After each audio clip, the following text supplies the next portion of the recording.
Welcome to Pod Save America. I'm Jon Favreau. I'm Dan Pfeiffer. Later in the pod, we'll be talking with Andrew Gillum about his race for governor in Florida, which is currently in a recount. We're also going to talk today about Donald Trump's post-election meltdown and what the 2018 midterms tell us about the elections in 2020.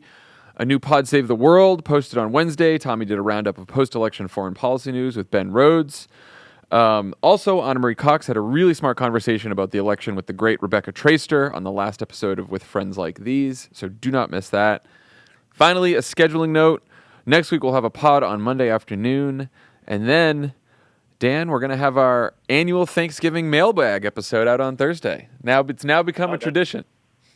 That's exciting. I know. So we'll do all that next week. Okay, let's get to the news. On Wednesday, the Washington Post published a front-page story about how Trump has been handling the results of last week's midterm elections, and the answer, Dan, is not great.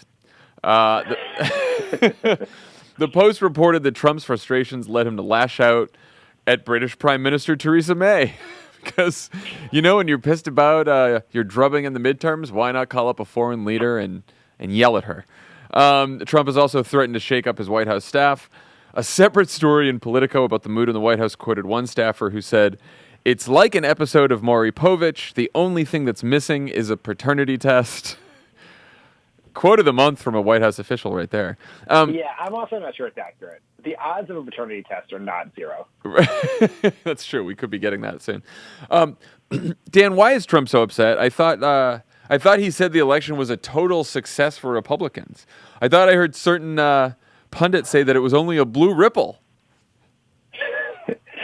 I would note that Trump apparently does not read Bret Stephens or Nick Kristof or listen to James Carville or read the front page of the Wall Street Journal, all of which would have validated his idea that it was a blue ripple, a split decision. You know how I feel about that. But it appears that Trump is a more astute political analyst than many of the people on television, and that is saying a lot. Yeah, he doesn't seem to be taking it too well. Yeah, he doesn't seem to, I guess the hashtag red wave did not come despite all the tweets predicting it. Although it is funny how the organs of the Republican Party are still pushing that notion. I think I saw a tweet from the Republican Party, the RNC, yesterday that was like, here's one reason for our complete success last week. It's like, what? What are you talking about? It's so dumb because it just proves that what has happened is it has become the job of the Republican Party, Republican pundits, the Trump media to just try to fill the bottomless hole that is Trump's insecurity, as opposed to what you would really want if you were thinking we want to win elections is you want your voters to be scared. Right. Right. You would want them to know. You'd want we have a little experience in this. Don't wet the bed, everything's going to be fine sort of situation, and it does not end well. And so you bedwetting is actually in the sense that you want them to be concerned that it is not a guarantee. It is, it is not a guarantee that Trump will be elected. It's not guaranteed some red wave will happen. It is not, the election was not stolen from you. You want people to think that unless they work their asses off and donate money and canvass and do all the things we've encouraged Democrats to do, that's what you would want Republican voters to do to solve some of your very real 2020 electoral challenges, which we will talk about later in the pod. Yeah, I mean, look, the one time that you're almost guaranteed to see a party engage in self-reflection and have some humility is after a loss in an election. Right? That's been true for the Democratic Party and the Republican Party throughout time. And yet, a week later, as the reality of the election results have sunken in for a lot of Republicans, you're only seeing I see a few conservative commentators here and there, some of the never Trump types saying, okay, we might have some problems. You see some Republican strategists who actually worked on these campaigns thinking, yeah, we might have some issues. But by and large, the rest of them are just, full speed ahead. Yeah, because if you say there is a problem, then Trump will stop paying attention to you or turn on you. And that is the challenge Republicans have found them in since the day Trump became their standard bearer, which is if you speak truth to power, or frankly, if you speak truth, period, you were hurting the team and therefore throwing off the team. And it is not healthy for the party in the long run, which doesn't mean they're not going to win a lot more elections. No, not at all. They're just less based on narcissistic idiocy. So speaking of Trump turning on people, the Post also reported that Trump wants to replace Homeland Security Secretary Kirsten Nielsen, possibly with former ICE Director Thomas Homan. It's just maybe Chris Kobach's name was floated. It's just some really bad characters. And he wants to replace Chief of Staff John Kelly, possibly with Vice President Pence's Chief of Staff Nick Ayers. There was also a very bizarre incident this week where Melania Trump got Deputy National Security Advisor Mira Ricardo fired after the First Lady's office put out a statement saying she doesn't deserve to work in the White House. So a lot of possible staff shakeups here. None have happened yet, though I'm sure as we're recording one will, as that often does happen. But let's talk about Chief of Staff position first. Who is Nick Ayers, and how much do these shakeup stories matter at this point? They don't matter. They are interesting, and they do because they are a window into Trump's mentality at any given moment. But remember when John Kelly was supposed to save the presidency because we're having a serious general in there who could stand up to Trump, and then he just became one of those dolls that you punch and then they bounce back up again, you punch again. Like that was basically what he became for Trump. Yeah. And it was basically a human stress ball, I guess. And so it doesn't really matter. I would also say we have read 10,000 stories about John Kelly being fired over the last year. I know. And so it's the broken clock theory of reporting, which is eventually Kelly will leave. And whoever just happened to have written the story most recently will get credit for breaking some story. Yeah. I mean, it's always entertaining to read these stories about Trump's dark moods and how he's freaking out, but they have been written a million times. And, like, that's not the fault of the reporters. Like, they keep happening, so it's smart to write them. But, yeah, I mean, I think I saw a former Trump administration official say the other day, yeah, the John Kelly thing worked for about an hour when he got to the White House trying to control Trump. And then everyone pretty much gave up on that. So, like, no matter which of these bozos you replace with other bozos, it's pretty much going to be the same thing, right? Like, yes, is it worrying that Kirsten Nielsen is going to be replaced with someone even more right-wing and extreme when it comes to immigration? Yeah, that is very worrisome. But also, Kirsten Nielsen did absolutely nothing to moderate Trump's stance on immigration, and in fact helped him carry out, like, her legacy will be carrying out the family separation policy and defending it publicly. I mean, that is the lesson of the last 2 years. It's the lesson that should be heeded by anyone who is thinking of taking any of these jobs in the administration. Is no matter how you view yourself, your morals, your policy positions, your ideology, before you walk into Trump's orbit. Once you are in Trump's orbit, he turns you into a mini Trump. Yeah. Because the incentive structure is he demands loyalty and wants to be pleased at all times, no matter how absurd that desire is. And so the only way to succeed is eventually just start doing what Trump wants. And before you know it, you have become a caricature of a human being doing horrible things. And Kirsten Nielsen was a theoretically serious person. Her relationship was with John Kelly, not Trump.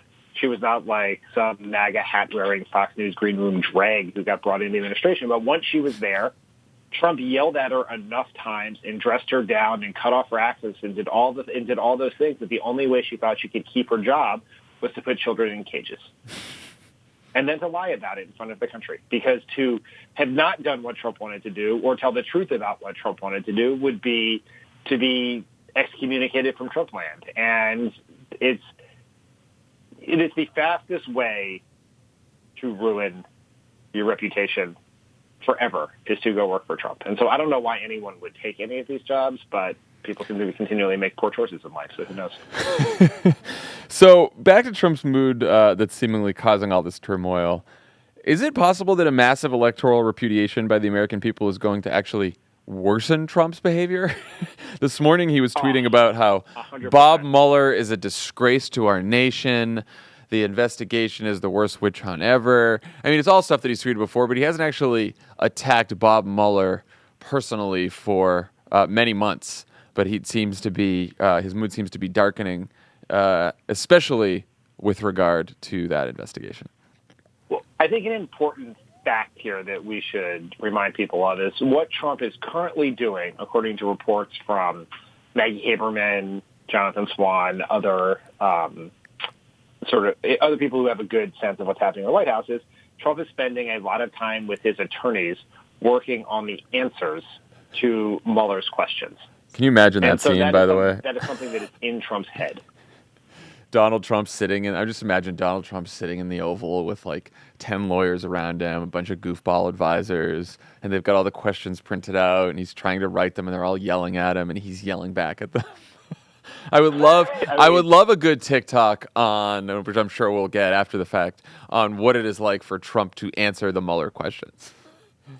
I mean, it's got to be wild, because his attorney's job is to prevent him from committing perjury. Tall order. Stop him from doing. Yeah. And Trump is someone who does not believe in the concept of truth, who will lie. He will sit there and tell you that the sky is green and the grass is blue. And I know people have pointed out that in depositions in the past, he has somehow managed to tell the truth, but he is getting worse by the minute. He is deteriorating as a human being. And so it just seems like an incredibly tall order to keep this man from committing perjury of some kind. And so that is the one thing that is going on. It is also, like, as you pointed out, it is a long tradition in this country whenever a president has a huge electoral loss in the midterm to do some measure of self-reflection and change what's going on. The bloodthirsty members of the establishment generally demand some sort of firing. There is always this view of, like, the people have told you what you're doing is not working. And then it's also the members of Congress who are now going to be the ones who survived the electoral slaughter want you to know that they're on the ballot the next time around, and they want you to fix whatever caused this problem. You know, for Bill Clinton, he made a ton of changes in his White House. He, I think, in my personal opinion, swerved too far in the other direction by announcing that the era of big government was over at a State of the Union, did a whole bunch of other things like welfare reform that were pretty gross. But he reflected, I don't agree with some of the choices he made from his reflection, but he deeply reflected on what went wrong and did it. When George W. Bush faced his electoral reckoning in 2006, he fired Rumsfeld the next day. Because a huge part of that electoral reckoning was centered around the direction the war in Iraq was going. When Obama faced his in 2010, we made efforts to begin to work with the new Republican Congress. Those were ill-fated, and maybe, some would argue, and I might even agree with some of that criticism, that we swerve too far in the wrong direction sometimes. But there is self-reflection. The only measures of accountability that the report cards that presidents get are on election day: first midterm, re-election, second midterm. And if you get a bad grade, you do something to try to prevent that happening. Yeah. Trump just is incapable of self-reflection, and his party is too scared of Trump's MAGA base to demand self-reflection from him. And his staff is too dumb and too weak to demand self-reflection of him or themselves. So you can see a man who is constantly doubling down with a hand that is like 7 high. Well, and doubling down on a policy front too. I mean, the first things we're hearing out of the White House are, Trump willing to shut the government down if he doesn't get his wall. Like, if that election wasn't a repudiation of the idea that he needs to build a fucking wall, I don't know what is, But and then also you would expect. I mean, there's this push in Washington every time an electoral defeat happens and there's divided government. Like, now there must be bipartisanship. Let's work together. Well, Mitch McConnell the other day was asked, well, what about working with Democrats on infrastructure? Remember, at the beginning, one of the pundit theories was, Trump could work with the Democrats on infrastructure, and that would screw the Democrats or put them in a tough spot because, our base would like that and Trump would like that and all this kind of shit. And Mitch McConnell's like, we're not doing a $900 billion stimulus. We don't want to do infrastructure. And it's like, okay, well, you just did $1 billion. $1.5 trillion stimulus, which was for rich people and big corporations only. But no infrastructure, thanks. So this idea that like maybe Trump will work with the Democrats on some issues, maybe it'll be prescription drug prices, maybe it'll infrastructure. There's zero hint of that happening. And even if Trump was somehow smart enough to want to reach out and try to work on those things with Democrats, it's not going to work because Mitch McConnell has said that Republicans are just basically going to be for, gutting health care and giving more tax cuts to rich people and confirming more right-wing judges. That's it. That's the agenda. If you don't like it, fuck off. The idea that Trump would work with Democrats is just so dangerously naive about Trump himself, but also the political moment that we're in, which is that Trump has, for 2 years now, made zero effort to do anything other than keep his 38% to 42% base excited about him. He's done nothing to try to expand that base, to do anything that would win over other people. And every time he does something, he stumbles into it by accident, just by being sort of a dangerously naive egomaniac, he gets slapped on the wrist by Ann Coulter or Tucker Carlson and he immediately retreats. He cuts a deal with Nancy Pelosi and Chuck Schumer on Dreamers.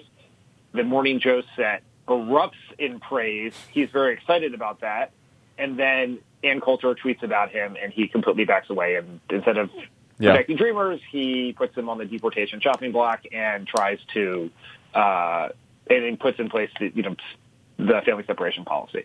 And so this idea that Trump could cut a deal with Democrats on prescription drugs, for instance, which would be politically smart if you had a strategy to get more than 42% of the country to support you, he's unwilling to trade 6% of his base for 6% of Republican-leaning independents, right? Yeah. Because that's like if you upset the base, it has costs, but upsetting the base can for Republicans. I think it's slightly different for Democrats who have more similarity between their persuasion message and their motivation message.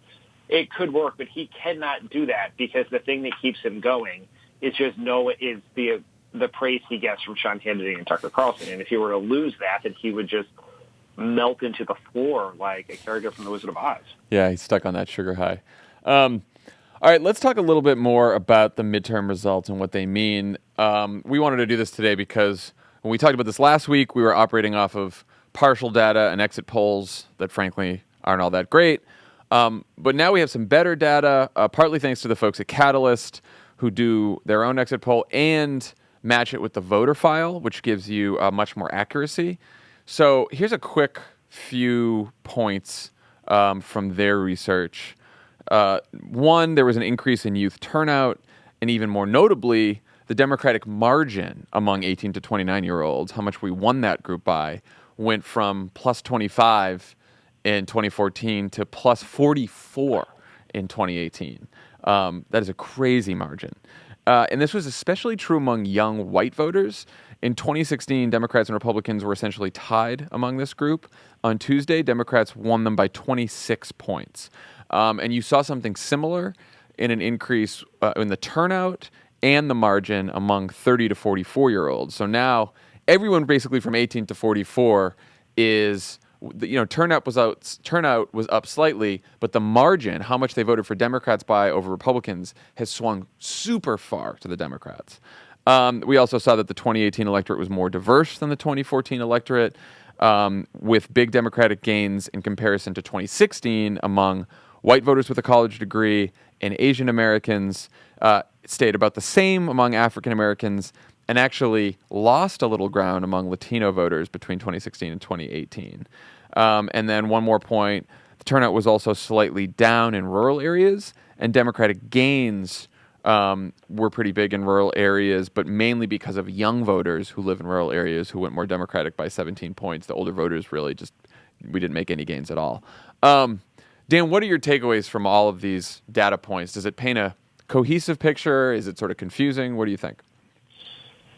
Well, it's confusing. but I make a couple points. First, there's this very critical caveat that midterm elections are not great predictors of what's going to happen 2 years later. Yeah. In 2010, the Democrats lost races. I'm sorry, let me try again. In 2010, Democrats lost big races in Ohio, Iowa, Wisconsin, Pennsylvania, Michigan, and Florida.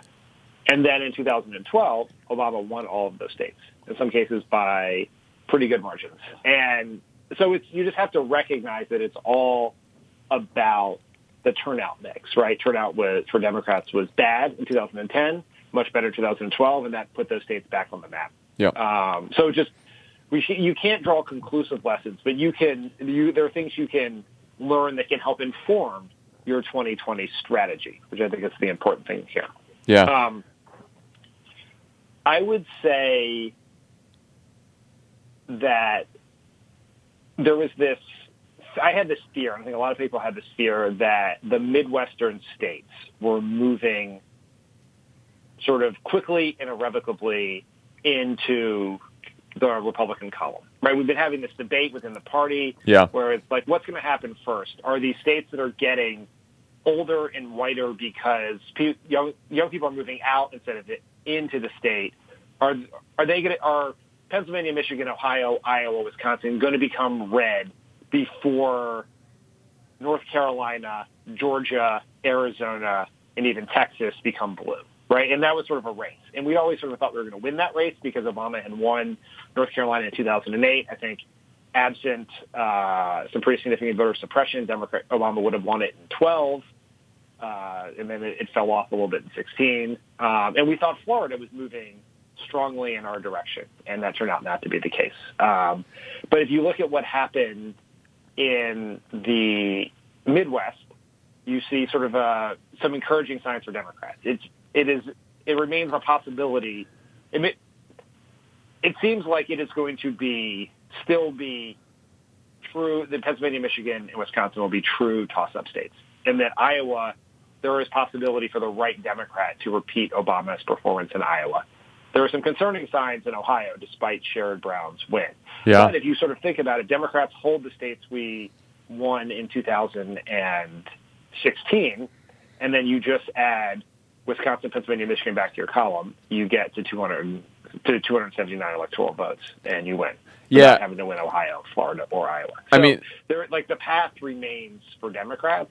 But you can see a clear path to get to 270. It's just perhaps a little more narrow than we thought it was going to be 6 years ago.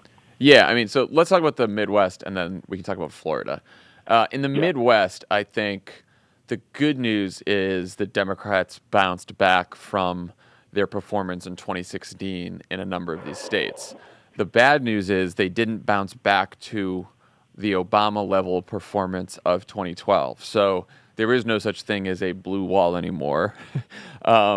And I don't think there will be in 2020, right? Like you said, we're going to have to compete in Pennsylvania, Michigan, Wisconsin intensely, whoever the nominee is. And I do think, we saw some troubling signs in Ohio, like you said, even though Sherrod won. And I think a lot of these has to do with sort of the demographic makeup of each of these states. So it does look like the reason that we carried, and when I say we, I mean the Senate and gubernatorial candidates in Wisconsin, in Michigan, and Pennsylvania, they carried these states again, is that they, by and large, ran up margins in the suburbs that were even greater than what we did in 2016 or what we did in 2012. And they made up some ground in rural areas, but they didn't we sort of didn't make up ground, or didn't make up enough ground in a lot of like old, industrial towns in the Midwest that have a lot of, where the population is a lot of non-college educated white voters. And because Ohio has a greater proportion of non-college educated white voters and older voters than some of the other states, we're having particular problems in Ohio because we can't get enough votes out of the suburbs of Ohio to make up for a lot of the other parts of the state. Sherrod could. So there's a lesson to be learned there. But Cordray didn't. We got sort of shut out in congressional seats. And so that's pretty tough. But I do think then you look, like we talked about this before, you look at Michigan and Gretchen Whitmer, she sort of held down the margins, the Republican margins among non-college educated whites, and she ran up the margins in the suburbs and around Detroit. And I think Tony Evers did that in Wisconsin with Milwaukee and the suburbs around Milwaukee. So, I think it's going to be a dogfight in those states in 2020. So what do you think, Dan, we should do over the next 2 years, what Democrats can do to make sure we win at least Pennsylvania, Michigan, and Wisconsin? I think it is going to be very dependent on our nominee in a lot of ways. And I don't know which person which of these 700 people who think of running is the right person to solve this problem. Yeah. But it's sort of like, if you look at what happened in these states and then Florida, which we'll discuss shortly, it sort of slays this dumb debate about, do we want a moderate or a progressive? Right. Because that debate has been stupid for 30 years, and it's even more stupid now. But for Democrats to win, they have to do in these states and around the country, frankly, is we have to do two things at the same time. We have to turn out our base, including young people, people of color, periodic voters, new voters. We have to turn the base out at a high rate and win independents. And it's not an either or, right? It is, If we were trying to win a popular vote, I think you could pick one of those two choices. But when you have to put together to hit a win number in a bunch of different states, it's going to be a different formula each place, but it all kind of boils down to that same thing. Now, my view is you can do that with a progressive message, because particularly centered around economics and healthcare. Three candidates who did that very well in 2018, better or worse, Andrew Gillum and Stacey Abrams. Now, none of them have, as of yet, won, but there are lessons to be learned from their campaign. Yep, that's right.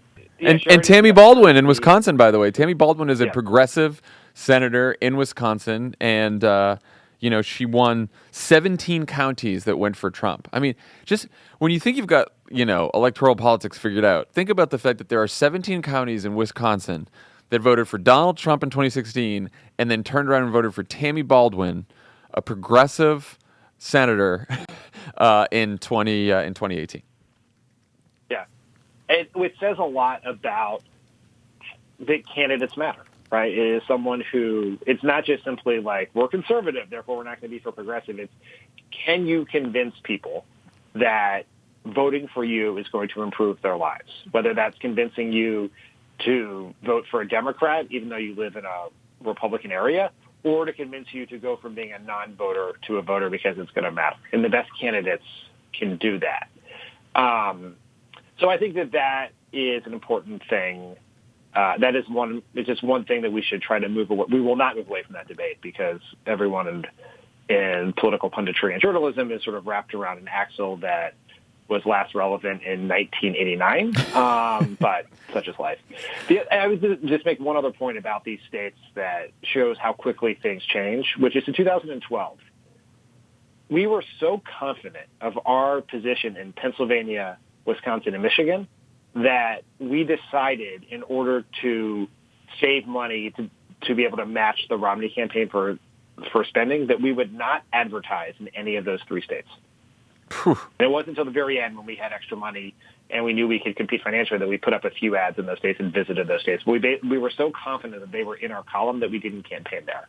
And then Trump wins them 4 years later, and now they are going to be the states that decide the election, as opposed to being the three states that make up the blue wall. Yeah, and I'll just say one more thing before we move on there. That's also, winning these states, it's about finding the right candidate for sure, but it's also about being on the ground there and the Democratic Party investing in these states. And I know that the DNC and other entities, they were in Wisconsin, and with other groups as well. Some, whether it's Indivisible or Swing Left or all these groups that have sprung up since Trump became president.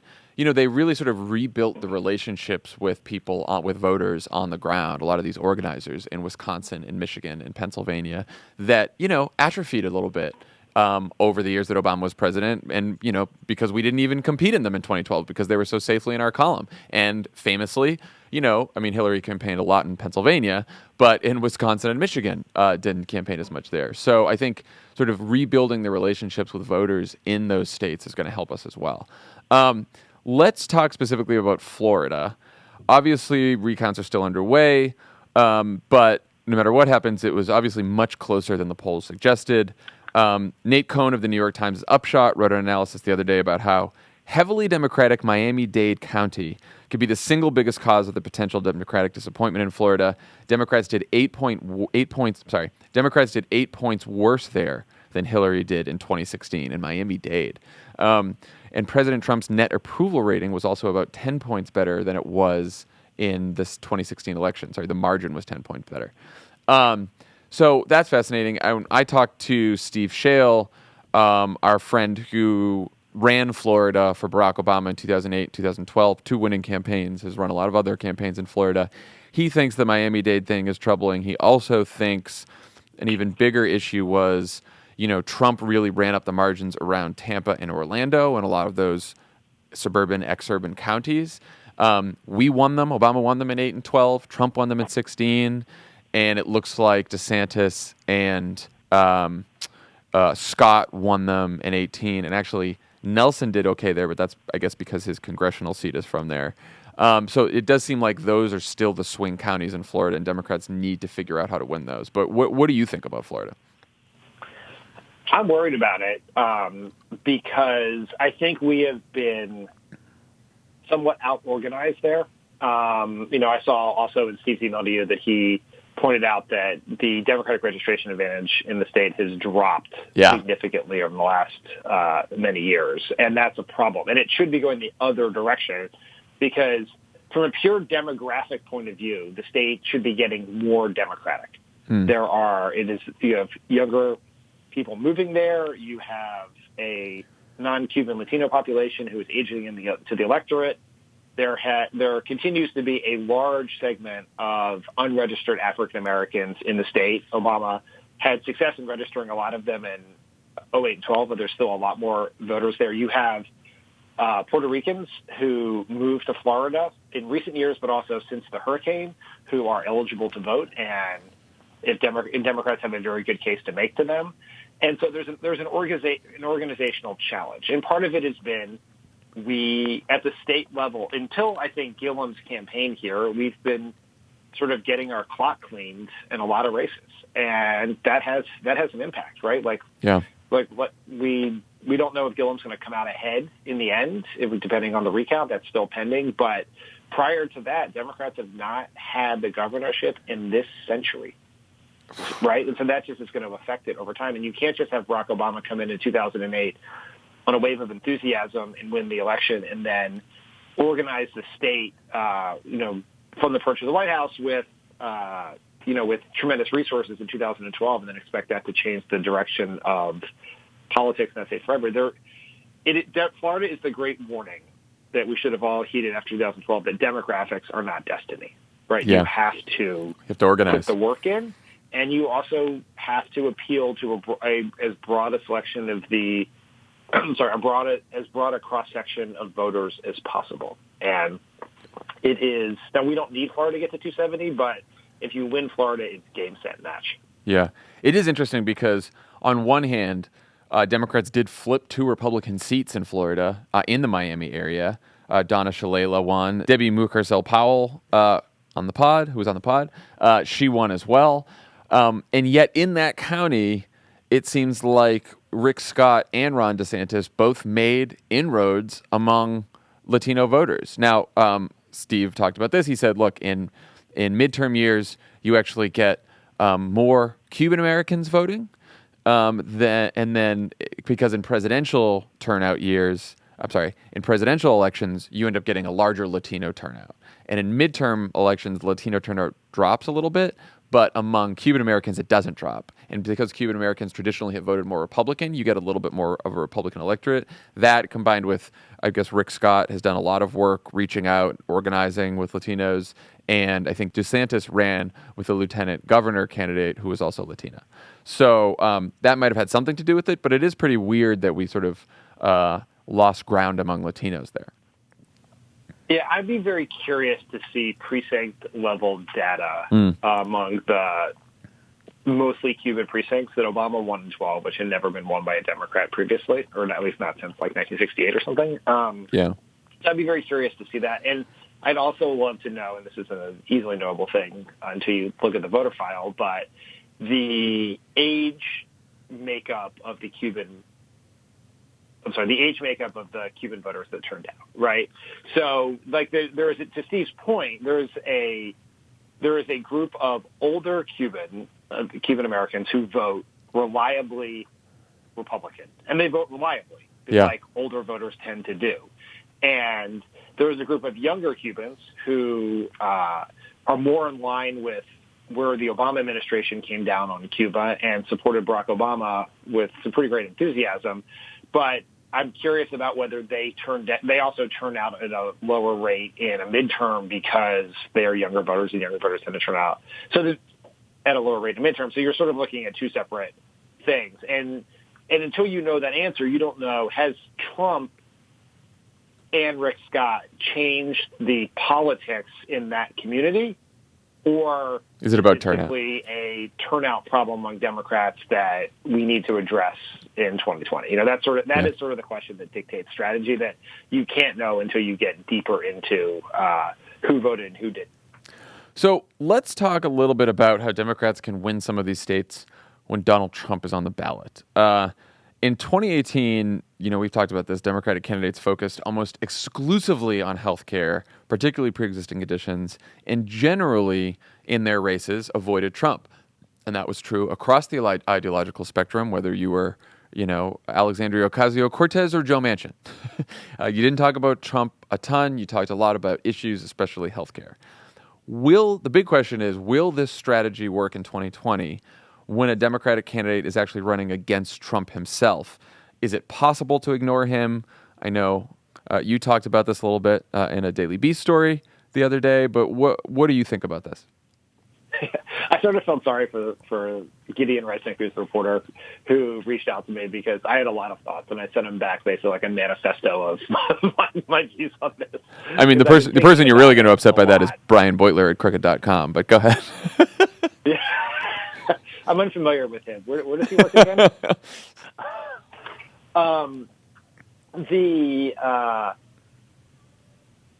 Look, it is obviously harder to ignore Trump when you're running against Trump, right? That is just the fact, because that it's just like you're easier to say if you're Katie Porter, I'm not focused on Trump, I'm focused on Mimi Walters, right? Or if you're Joe Manchin and I'm not focused on Donald Trump, I'm focused on fighting for the people of West Virginia, and Patrick Morrissey, my opponent, would do the following bad things to them, right? It's like an easier pivot. But I think there are some lessons in there, which is Trump's great superpower, to the extent, in like a supervillain sense of superpower, is that he can move the conversation onto the things that do not work for Democrats but do work for Republicans, right? Mm-hmm. There's nothing about the caravan discussion that helps Democrats turn out their voters or persuade independents to support Democrats, right? Like it's just, but it is a conversation that helps motivate Republican voters. And so he sucks you into this vortex of culture war marginalia that is a net negative for Democrats and net positive for Republicans. So how do you avoid that, right? The first thing you have to do is know how to pivot. And we talked about this a lot in the run-up to the election about, using the carrot, calling out the game of what Trump is trying to do to show the conversation he's trying to avoid, right? Trump's trying to scare you about this caravan that's 700 miles away in Mexico because he doesn't want you to know that if Republicans keep power, they're going to cut your Medicare and take your health care, right? That's part of it. The other thing is the best candidates are the most disciplined candidates, right? Where you like as a Democratic candidate, we do not control, despite what Republicans will tell you, what is in the traditional media, right? Like Trump can, as the President of the United States and someone who drives ratings and clicks, he can dictate what the media talks about. We can't. Yeah. But we can dictate what we say when we talk to the media, or what we say when we're on the stump, and what we say we're on in our advertising, preferably digital to television, but in our advertising. And that's where we have to be disciplined. And so I think there is a way you can't ignore Trump and pretend he doesn't exist because you're running against him, but you can be incredibly disciplined about not following him down these rabbit holes that help him and hurt us. Yeah. I thought our friend Brian Fallon, who was in Hillary Clinton's communication shop in 2016, had what I thought was a really smart tweet storm about this the other night, based off, you talking about ignoring him in the story. He basically says that it's extremely difficult to ignore Trump on a campaign against him because he'll say something crazy and offensive, and then most of the media, especially television, they'll lead with that. And the only way for the Democratic opponent to get into that story is to hit back against Trump. So if Trump says something racist and offensive, sexist, whatever, the Democratic candidate can't just say, "Oh no, I have my tax plan today," or "I'm talking about healthcare today. Now do a story on me." The only way they can get into the story is if they respond to Trump. And then he said, this is what's more interesting, quote, "This creates a sugar high of satisfaction." Oh, I'm sorry. Let me do that again. So then he said basically, this creates a sugar high of satisfaction, a false sensation of being on offense for once, rather than being on defense about some contrived controversy. But the joke is on you because in reverting to an exchange of salvos, you're playing Trump's games. You can give a thoughtful speech documenting Trump's many examples of acting racist, but at his evening rally, he will, with no supporting evidence, simply call you a racist back, and the next day's stories will read, "Candidates trade barbs," which I thought was a great summary of what happens and a real window into the frustration that the Clinton campaign had in dealing with Trump. It's not that they didn't know this was a problem, it's that they couldn't find a way out of this box. Yeah, that is exactly right. And it is the problem for Democrats is we are still adhering to the wrong view of what works in politics. And so the incentive structure for a Democratic campaign, if you're on the communication staff, is twofold. Or how much coverage are you getting? Are you in the stories, right? Like you've seen this in campaigns we've worked on. The campaign manager comes down and is like, how come we're not in the story? So you got to get in that story. How do we get coverage, right? And that's particularly true in primaries where you are trying to build name ID. And the second one is you build these massive rapid response apparatuses with opposition researchers and people doing digital content and all of this. And when you build an army of hammers, everything looks like a nail, right? So it's like you do your rapid response meeting and it's like, what are we going to hit Trump for today? And Trump gives you 700 options every day. But each of those options has a differing amount of strategic value to your campaign. And a hit for hit's sake is a mistake and you look at how do you measure success? Like think about the Hillary Clinton delete your account tweet that she did when she attacked Trump. Right. Remember this in 2016? Yeah. And it became at the time like the most retweeted tweet ever. Mm-hmm. And it was funny, but how did it move the ball forward? Right? It didn't. No, it just gave a bunch of people satisfaction that she did it, right? Like, yeah, we got him, good hit, good for her, we win this, or some people made fun of it, But that's like exactly what voters' mind did that change? What voters' mind did that change to say either I'm going to vote for her now or I'm going to get out and go to the polls and I wasn't going to before? Like no one, right? Yeah, and like this is where discipline matters, and it has to come from the top, and so. In 2008, we were fortunate to have, as our campaign manager, David Plouffe, the most disciplined human alive. Yeah. And we knew the only way Obama could possibly win the White House was to win Iowa. And so in every senior staff meeting I ever went to, when someone had an idea, Plouffe would ask you, how does this help us win Iowa? Because if it doesn't help us win Iowa, there's a real question as to whether it's a good use of limited resources and time. And that you have to sort of bring that discipline to all of your communications, right? How does this help us turn new voters out? How does this convince, this target group of voters to support us?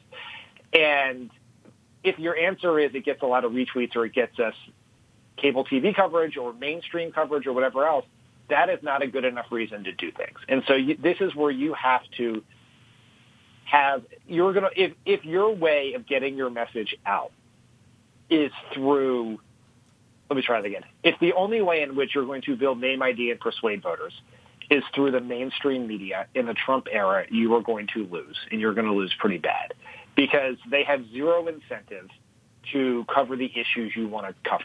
You want covered and to talk about the things you want to talk about. They want to talk about Trump because he's president, for sure, but also because they are businesses. And the things that drive ratings and click rates that drive up ad revenue are things about Trump. They are just because they are marketing to a niche audience of super engaged political people who made up their mind about who they would support for president probably the day they turned 18, and not the sort of voters that we need to persuade either to become voters or to support our candidate, less engaged people. And so you're going to have to, mostly through paid advertising, but also through clever content that you create, have an alternative communications infrastructure that works. Because if you're depending on people who depend on Trump for business, you are going to be playing Trump's game till the end of time. And if you do that, he will be president till the end of time. Yeah, and look, and there's also a question about what kind of candidate is best suited for this, right? And Brian had a really smart thought on that too. He basically ends the tweet storm by saying, a nominee best suited to be able to ignore Trump is one who commands a media ecosystem apart from Trump, whose life story is inherently fascinating enough to draw endless human interest stories, whose social media videos in the car or carving flank steak are deemed interesting. This type of person can talk about economic inequality or universal health care and have it actually break through because the messenger is authentic and intriguing enough from a storytelling standpoint to exert their own gravitational pull on the media cycle away from Trump. Democratic primary voters shouldn't make some pundit-driven judgment about who can best beat Trump. They should follow their heart and vote for someone who inspires, because the same quality that inspires caucus goers will enable them to transcend Trump attacks in the general. Yes, this is 100% right. And Brian is not being subtle. He refers to a certain candidate who would live stream his trips to Whataburger or recently posted a video on Instagram of himself carving a flank steak. Yep. That would be friend of the pod, Beto O'Rourke. But there is a lesson in Beto's campaign. There are a lot of lessons in Beto's campaign, and I could talk about them till the end of time, frankly. But what is really, like, he is a very skilled politician. He exudes authenticity, which is very helpful. But he also filled the content void by live streaming everything. Yeah. And that is not to say every candidate should live stream everything, because many candidates are not going to be interesting or charming as they drive to Whataburger. Right. That's just not whether they're the best self, or maybe they don't like Whataburger. I don't know. But what it is that you could get information, you could make a judgment on Beto O'Rourke on Beto O'Rourke's terms, as opposed to making a judgment on Beto O'Rourke by looking at his reflection in the funhouse mirror of Trump politics. And I think it's just very important. And I think Democratic candidates, either Beto O'Rourke in 2020 or someone else, needs to think very seriously about that.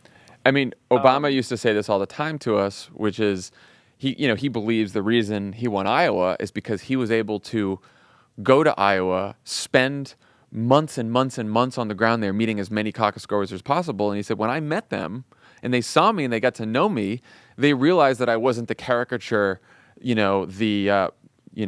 Muslim terrorist imposter that he was being depicted as on Fox News.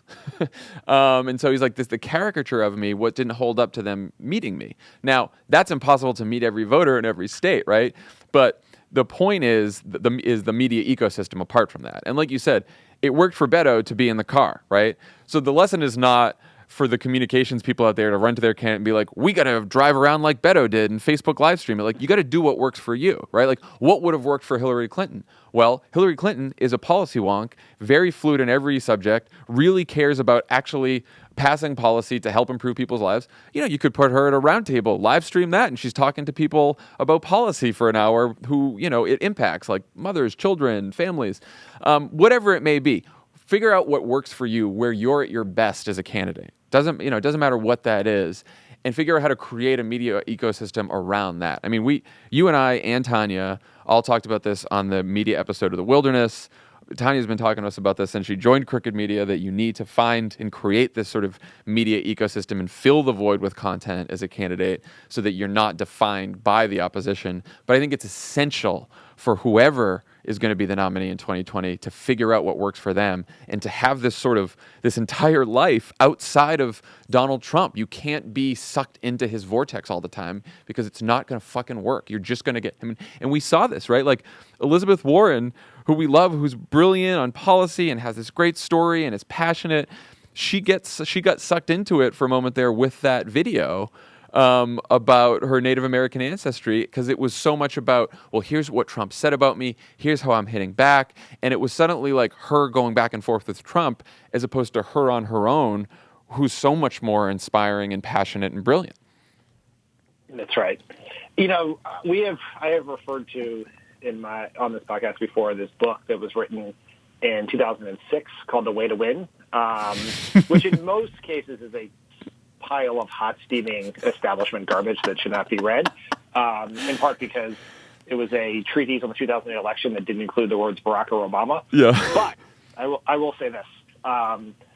They spent a lot of time talking in there about what they refer to as the freak show, which was Fox News, Drudge Report, just how the sort of the crazy nature of media. And this is 2006, before Facebook and Twitter became dominant parts of political campaigns. And the point they made is that Democratic candidates from Al Gore and John Kerry had both basically had their public narrative completely disrupted and destroyed by the quote-unquote freak show. And to win, you have to be a candidate who can survive the freak show and walk into the ballot box on election day controlling your own story, and not where the American people know you for who you are, not for who Fox News or Matt Drudge think you should be. And Hillary Clinton suffered for that. Now, in her defense, she had been dealing with that for 30 years by the time she even announced for president. Right. So it wasn't really it wasn't like she started out and just didn't navigate in the campaign. Almost all the damage that was done to her was done before the campaign, long before she was running for president, and then was exacerbated by some decisions she made that the media then treated really stupidly, like using a personal email server, et cetera. Yeah. But like that is that much harder because your opponent is the person who conducts the freak show. That is what Trump does. He tells them what to say about you. He gives you your nickname. It is repeated on Fox News. The mainstream normal media then sort of echoes that. It's like, how is Jeb Bush handling the low energy label, right? He is able to push it into the brain firmament of the American people. And your ability to survive that will determine whether you win or lose. And Barack Obama is the other candidate that Brian is talking about in his Twitter thread, which is Obama's story was so compelling and he told this story so well that let me try that again. Obama's personal story and message was so compelling and he was able to tell it better than Republicans were able to tell it about him. And therefore he was able to succeed twice. And that's what at stake in 2020. And that to me is so much more interesting that a candidate who can tell a clear, compelling story about themselves and America without featuring Trump as a major character is a candidate I'm most interested in 2020. Yeah, me too. Well, someone who told his story very, very well in the campaign, Andrew Gillum, is going to be up next. So we will be right back.